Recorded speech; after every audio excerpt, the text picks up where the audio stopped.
Hello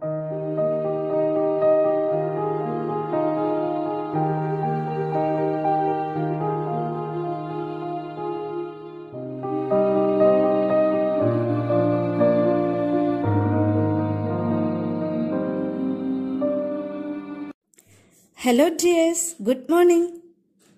It's me, Miss Lindsay, your English teacher. Nice to meet you again. Okay, now, welcome to the world of English. So, before we begin, let's ask the blessings from God, the Almighty, so that let His Holy Spirit enlighten us, help us, and guide us through. Dear children, today we are going to study a new chapter, The Ashes That Made Trees Bloom, penned down by William Elliot Griffiths. This is a story about an honest and hard-working couple and their pet dog. Let me introduce you to the author. William Elliot Griffiths was born on 17th September 1843 in Philadelphia, US. He was an educator, missionary, and an author. Now, I will give you the detailed explanation of the chapter. Once, there lived an old couple in Japan who had no children. They had a pet dog called Moko. They loved their pet dog as if it were a baby. The old couple fed the dog with boiled rice and tidbits of fish from their own chopsticks. So, the dog also loved them back in return.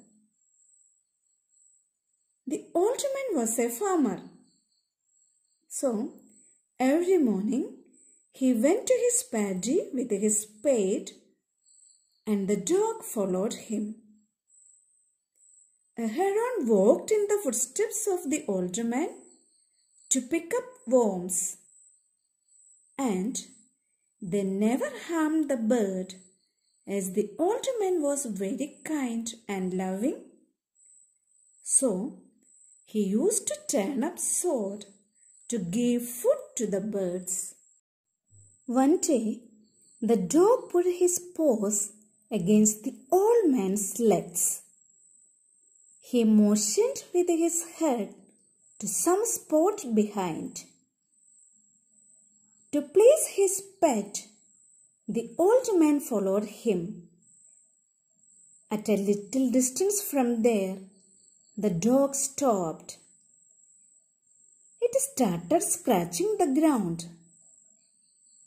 To help his pet, the old man stuck his hoe in the earth.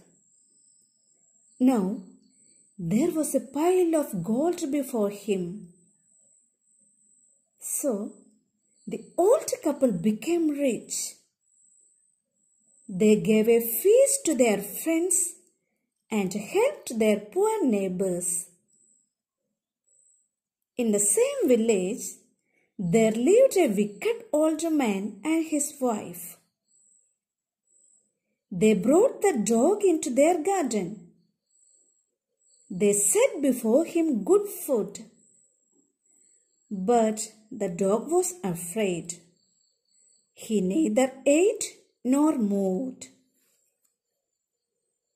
They dragged the dog out of doors. They walked with him. When they reached a pine tree, the dog began to scratch the ground. The wicked couple was delighted. Both of them dug the ground. What they got was a dead kitten. The couple was very angry. They killed the dog.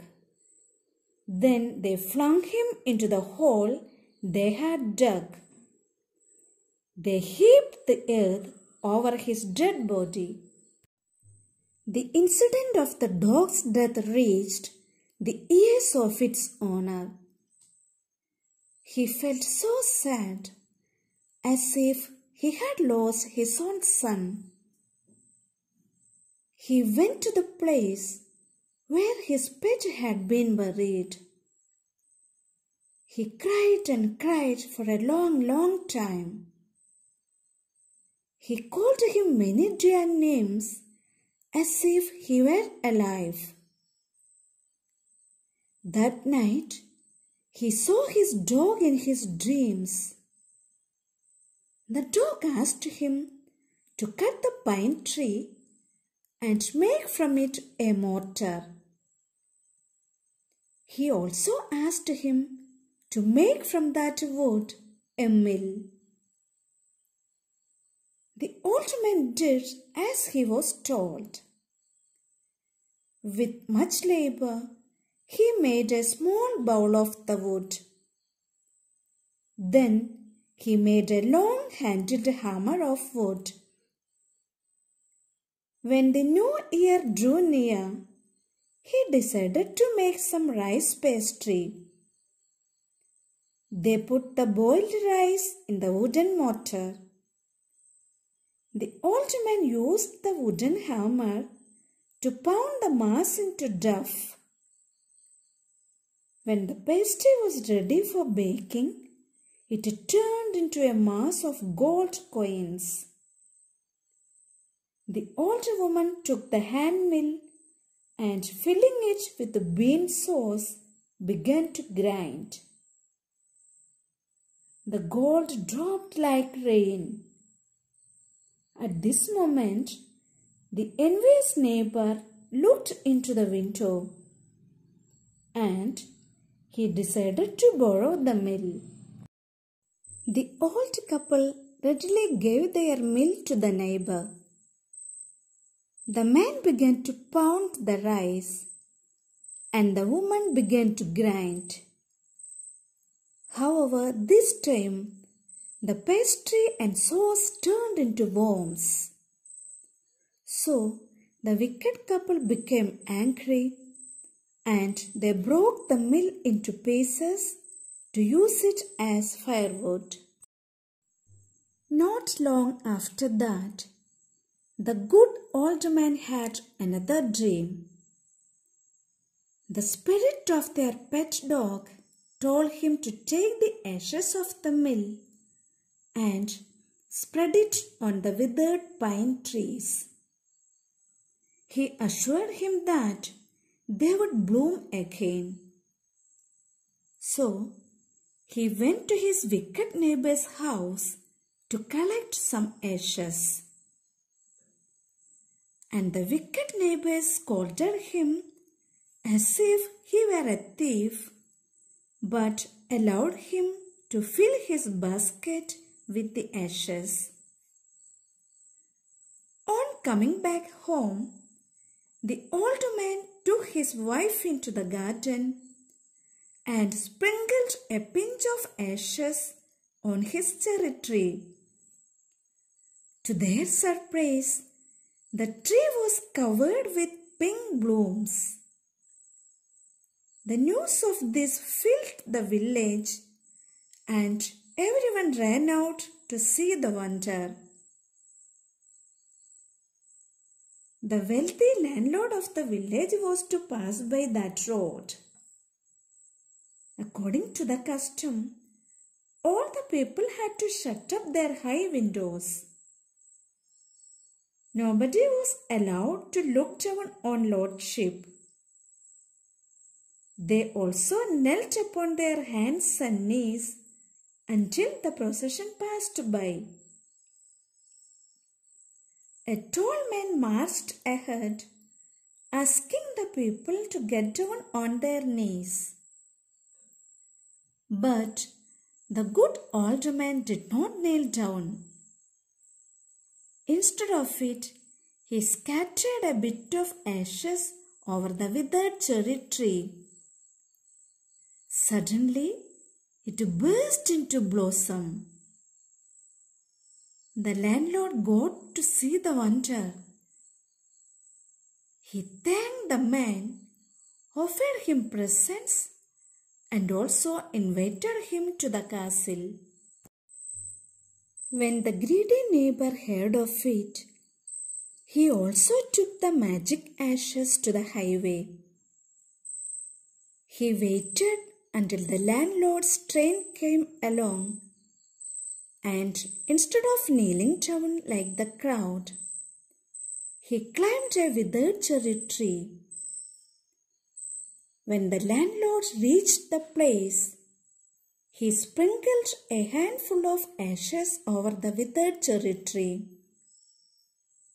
But the tree showed no change.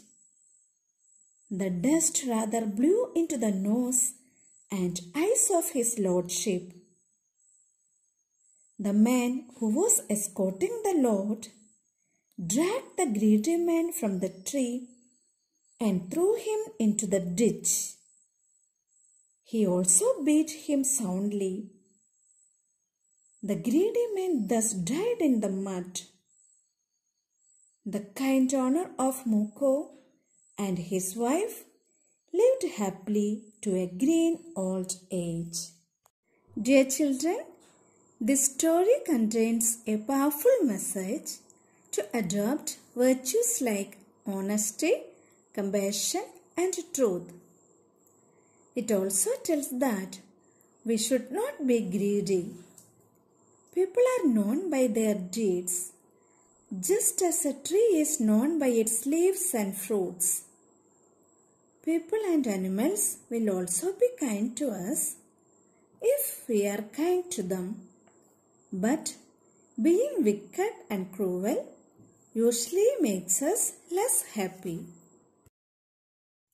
Children, hope you could follow me. So now it's time to wind up the session today. I request all of you to like and subscribe my channel. Thank you.